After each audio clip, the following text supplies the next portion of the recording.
اب کوئی عالم اللہ کے دین کی تعلیم اللہ کے لیے کرے، اللہ کے دین کی تبلیغ اللہ کے لیے کرے تو وہ کیسے ہوگا؟ اس کے لیے ضروری ہے کہ اپنا تزکیہ، اپنی اصلاح، اپنی تربیت یہ کرے تاکہ وہ اللہ کا کام اللہ کے لیے کرنے والا بن جائے۔ میں اب یہاں اس کو دوسرے لفظ میں بات سمجھاؤں گا، بات اچھی طرح سمجھنے کی کوشش کریں کہ انسان جب بھی دین کا کام کرتا ہے، اللہ کے دین کا کام کرتا ہے تو مقصود آخرت ہے کام کرنے والے کی، مقصود اجر ہے دین پڑھنے والے کا، مقصود اجر ہے دین پڑھانے والے کا، دونوں کا مقصود اجر ہے، شاگرد کا بھی اور استاد کا بھی، دونوں کا مقصد اللہ کی رضا ہے، عالم کا بھی اور متعلم کا بھی۔ لیکن کبھی انسان ایک کام کرتا ہے دنیا میں مقصود دوسرے کو فائدہ پہنچانا ہوتا ہے، اور کبھی کام کرتا ہے دنیا میں کہ اس کا فائدہ اپنی ذات کو پہنچانا ہوتا ہے۔ میں اس کی مثال دیتا ہوں۔ قاری صاحب قرآن کریم بچوں کو پڑھاتے ہیں، مقصد تو اللہ کی رضا ہے، لیکن قرآن کریم اس لیے نہیں پڑھا رہے کہ قاری صاحب کو یاد ہو جائے، اس لیے پڑھا رہے ہیں تاکہ بچے کو قرآن پڑھنا آ جائے، تاکہ قرآن پڑھنے والے کو قرآن پڑھنا آ جائے۔ مولانا صاحب بیان فرماتے ہیں تو اس لیے بیان نہیں فرماتے کہ ان کو مسئلہ آ جائے، اس لیے بیان فرماتے ہیں کہ لوگوں کو مسئلہ سمجھ آ جائے، اس لیے تقریر فرماتے ہیں کہ لوگوں کو دین کا پتہ چل جائے۔ بات اچھی طرح ذہن نشین فرما لیں کہ انسان بعض کام ایسے کرتا ہے جو دوسروں کے لیے کرتا ہے کہ نفع دوسروں کو، اور بعض کام ایسے جو بندہ کرتا ہے دوسروں کے لیے نہیں، صرف اپنی ذات کے لیے۔ ابھی آپ حضرات نے مغرب کی نماز پڑھی ہے، اور اب دیکھیں مغرب کی نماز امام نے پڑھائی ہے، اب جب یہ جماعت کراتا ہے تو اس لیے نہیں کہ میں نماز پڑھ رہا ہوں، اس لیے کہ میں لوگوں کو پڑھا رہا ہوں۔ لیکن جب جماعت ختم ہو جاتی ہے، سلام ہو گیا، دعا ہو گیا، اس کے بعد اب 2 سنت اور اوابین کے 6 نفل ہیں۔ اب یہ 6 نوافل اس لیے ہیں کہ میں اپنے لیے پڑھ رہا ہوں۔ تو جب امام اللہ اکبر نماز میں کرتا ہے جماعت میں تو اللہ اکبر اونچی آواز سے کیوں کہتا ہے؟ تاکہ لوگ نماز میرے ساتھ پڑھ لیں۔ اور جب اکیلا نفل پڑھتا ہے اب مقصود کیا ہوتا ہے کہ میں خود پڑھنے لگا ہوں۔ ایک آدمی قرآن کریم پڑھ رہا ہے اونچی آواز سے، کیوں؟ لوگ سنیں۔ ایک آدمی قرآن کریم آہستہ پڑھ رہا ہے، کیوں؟ لوگوں کے لیے نہیں، تاکہ وہ اپنے لیے پڑھ رہا ہے۔ تو ان 2 چیزوں کا ہم نے خیال کرنا ہے۔ جہاں لوگوں کو اللہ کا دین سکھانا ہے، لوگوں تک اللہ کا دین پہنچانا ہے، وہاں ضروری ہے کہ کچھ وقت عالم کام کرنے والا الگ تھلگ ہو کر خلوت میں ایسا وقت نکالے کہ جس میں وہ کچھ کام اپنی ذات کے لیے کرے، نوافل، تلاوت، اذکار، اوراد، مناجات، اللہ اکبر۔ خلوت میں لوگوں سے کٹ کے بیٹھے اور نوافل پڑھے، خلوت میں لوگوں سے کٹ کے بیٹھے قرآن کی تلاوت کرے، لوگوں سے خلوت میں کٹ کے بیٹھے اللہ کا ذکر کرے، لوگوں سے خلوت میں کٹ کے بیٹھے اور مناجات کرے اور اللہ سے مانگے۔ عالم کے لیے ضروری ہے کہ وہ خلوت میں 4 کام کرے۔ نمبر 1 نوافل، نمبر 2 قرآن کریم کی تلاوت، نمبر 3 اللہ تعالیٰ کا ذکر، نمبر 4 مناجات۔ مناجات کا معنی کیا ہے؟ اللہ ناجا یناجی مناجاتن، سرگوشی کرنا۔ سرگوشی کسے کہتے ہیں؟ گوش کہتے ہیں کان کو، سرگوشیاں یعنی کان کے اندر کوئی بات کہنا آہستہ آہستہ، یعنی ایسی بات کہنا کہ جو بات کہہ رہا ہے اس کی بات جس کو کہہ رہا ہے اس کے علاوہ کوئی نہ سنے، یہ ہے سرگوشی۔ مناجات کا معنی کیا ہے؟ کہ آدمی پوری کائنات سے کٹ کر یوں بیٹھ جائے کہ پھر وہ ہو اور اس کا اللہ ہو، اللہ کے علاوہ اس کی بات کو سننے والا کوئی نہ ہو۔ یہ مناجات کر کے دیکھیں، پھر اپنی قلبی کیفیات کو دیکھیں، پھر اپنے دل کو دیکھیں، بدلتی زندگی دیکھیں، اپنی کیفیات کو تبدیل ہوتا دیکھیں۔ بس یہ ہو میرا اللہ یہاں موجود ہے، میرا اللہ میری بات کو سن رہا ہے، میں اپنے اللہ سے باتیں کہہ رہا ہوں، یہ مناجات کر کے دیکھیں۔ انبیاء علیہ السلام کے سردار خاتم الانبیاء حضور اکرم صلی اللہ علیہ وسلم کے لیے میں 4 لفظ عموماً استعمال کرتا ہوں۔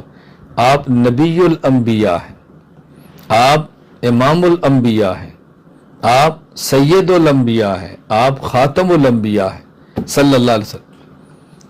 نبی الانبیاء، امام الانبیاء، سید الانبیاء، خاتم الانبیاء۔ اللہ کیا فرما رہے ہیں؟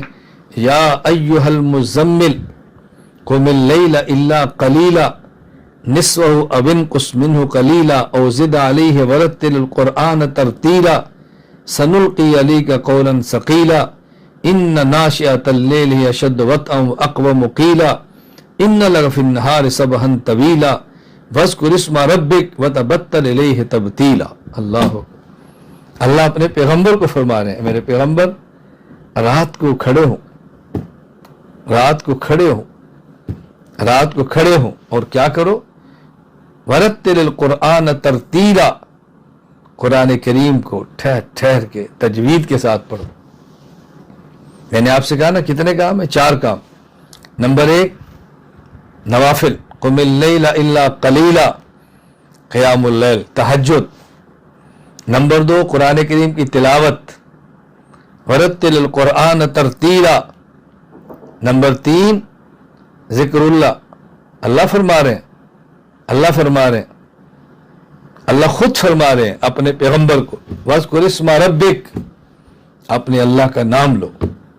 اور یہاں عجیب بات ہے، اللہ پر نہیں فرمایا اذکر ربک، فرمایا اذکر اسم ربک، اپنے رب کو یاد نہیں، اپنے رب کا نام لو، اپنے رب کا نام لو۔ اسے کہتے ہیں اسم، اللہ اللہ اللہ۔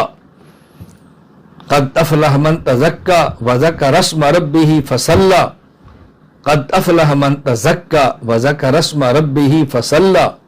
یہ نہیں فرمایا قد افلح من تزکا وذکر ربک وذکر اسم ربی۔ آپ اٹھائیں تفاسیر، مفتی محمد شفیع صاحب رحمہ اللہ کے دیکھ لیں، فرمایا اس سے اسم ذات کا ذکر ثابت ہو رہا ہے، اللہ کے نام کا۔ اللہ اپنے نبی کو فرما رہے ہیں۔ یہ 4 کام پیغمبر اللہ سے کر رہے ہیں، اور اعلان نبوت سے پہلے آپ غار حرا پہ جاتے ہیں، ہفتہ کا توشہ لے کر جاتے ہیں۔ ابھی چند دن قبل اللہ نے مجھے توفیق عطا فرمائی ہے، میں نے دیکھی ہے اس غار حرا میں آپ تشریف لے جاتے ہیں اور ایک ہفتہ قیام فرماتے ہیں۔ تنہا آپ ہے اور آپ کا اللہ ہے اور کوئی نہیں ہے۔ ابھی اعلان نبوت بھی نہیں ہوا، پیغمبر کتنی خلوت کے اندر وقت گزار رہے ہیں۔ حب بالی الخلا، اللہ کے رسول صلی اللہ علیہ وسلم کو خلوت بہت پسند تھی۔ میں یقین فرمائے کبھی کہتا ہوں کہ جس شخص کو خلوت پسند نہیں، اس کو اپنا بہت علاج کرانا چاہیے۔ میں اللہ کا شکر ادا کرتا ہوں، اللہ کا جتنا شکر ادا کروں کم ہے۔ الحمدللہ مجھے خلوت سے وحشت نہیں ہوتی، لذت آتی ہے۔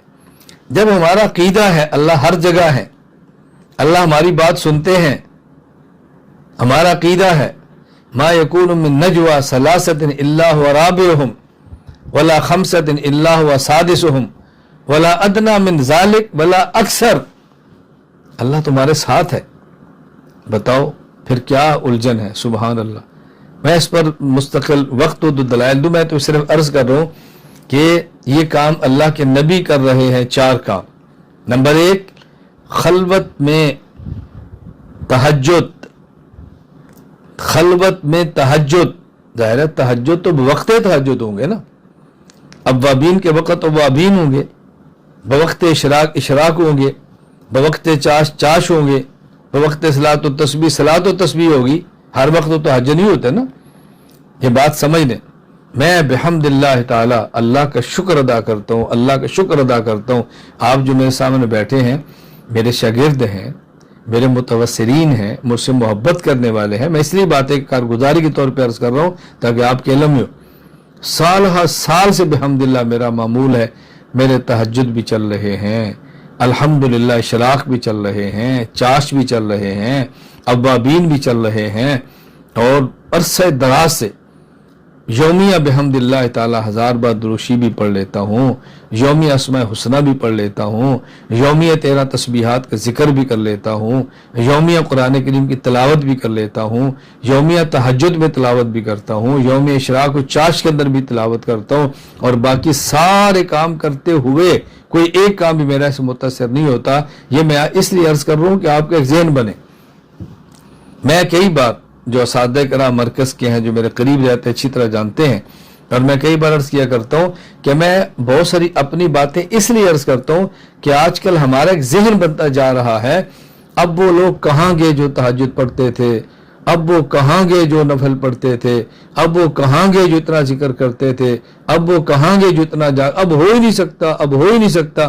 یہ مزاج اگر آپ نے کبھی اس کا مشاہدہ کرنا ہو، اللہ کرے کو ایسا وقت ملے کہ آپ میرے ساتھ سفر میں حضر میں رہیں، مرکز کے ساتھ تو جانتے ہیں میرے ساتھ رہے ہیں، آپ کا سفر یہ حضر میرے ساتھ گزرے تو آپ کو اندازہ ہو کہ کام ہو سکتا ہے یا نہیں ہو سکتا، تازہ دم ہو کیسا ہو سکتا ہے۔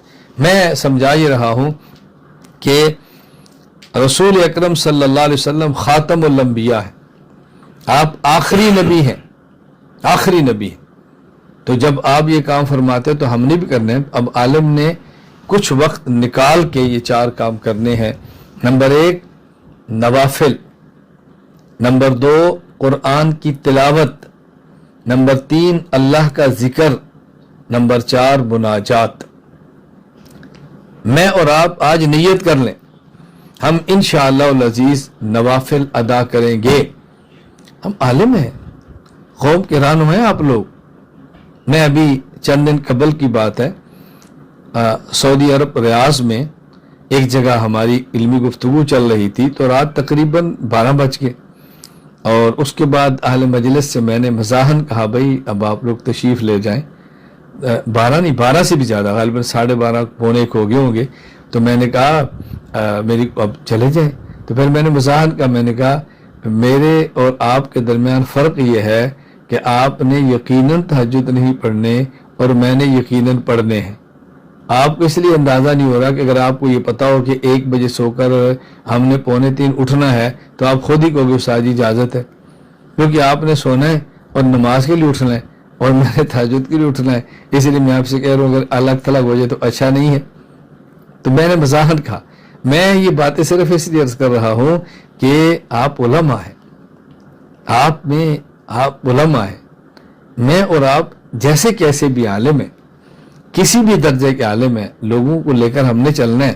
تو نمبر 1 تہجد، اشراق، چاشت، اوابین، اور کبھی کبھی صلاۃ و تسبیح، اس کا اہتمام کریں۔